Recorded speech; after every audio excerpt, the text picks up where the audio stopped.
नीति आयोग की रिपोर्ट कहती है कि देश में 1 लाख से ज़्यादा स्कूलों में बिजली नहीं है।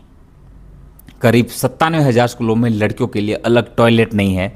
हजारों स्कूल ऐसे हैं जहां सिर्फ एक शिक्षक पूरा स्कूल चला रहा है। अब सोचिए, जिस देश में बच्चे अंधेरे में पढ़ रहे हो, जहां स्कूल की छत कभी भी गिर सकती हो, जहां बच्चियां सिर्फ टॉयलेट न होने की वजह से स्कूल छोड़ देती हो, वहां विश्वगुरु बनने के भाषण किसके लिए दिए जा रहे हैं? और सबसे पहले समझिए कि नीति आयोग क्या है।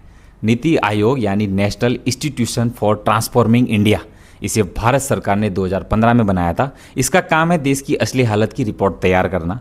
शिक्षा, स्वास्थ्य, रोजगार, गरीबी, सबकी। यानी अगर नीति आयोग कोई रिपोर्ट देता है तो वो किसी यूट्यूबर का आरोप नहीं होता, वो सरकार के अपने सिस्टम का सच होता है।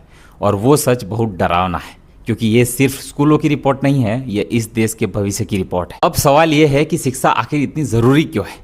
शिक्षा सिर्फ किताबें पढ़ना नहीं है, शिक्षा सिर्फ डिग्री लेना नहीं है। असली शिक्षा इंसान के अंदर सोच पैदा करती है, सही और गलत में फ़र्क करना सिखाती है, अपने अधिकारों के लिए खड़ा होना सिखाती है। एक पढ़ा लिखा इंसान सिर्फ नौकरी नहीं ढूंढता, वो सवाल पूछता है, मेरे बच्चे के स्कूल में शिक्षक क्यों नहीं है?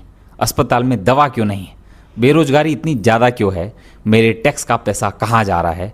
और यही सवाल सत्ता को सबसे ज़्यादा डराते हैं, क्योंकि जिस दिन गरीब का बच्चा सच में पढ़ लिख गया, उस दिन वो सिर्फ मजदूर नहीं रहेगा, वो अपने हक के लिए खड़ा होगा, वो सवाल करेगा। और जिस दिन जनता सवाल करने लगी, उस दिन कुर्सियों की नींद उड़ जाएगी। और शायद यही वजह है कि देश में शिक्षा को इतनी ज़्यादा ताकत नहीं दी गई जितनी दी जानी चाहिए थी। सोचिए, अगर सरकारी स्कूल इतने ज़्यादा शानदार है तो नेता अपने बच्चों को वहाँ क्यों नहीं भेजते? मंत्री का बच्चा विदेश पढ़ता है, अफसर का बच्चा प्राइवेट स्कूल में पढ़ता है, लेकिन गरीब का बच्चा टूटी बेंच पर बैठता है। क्यों?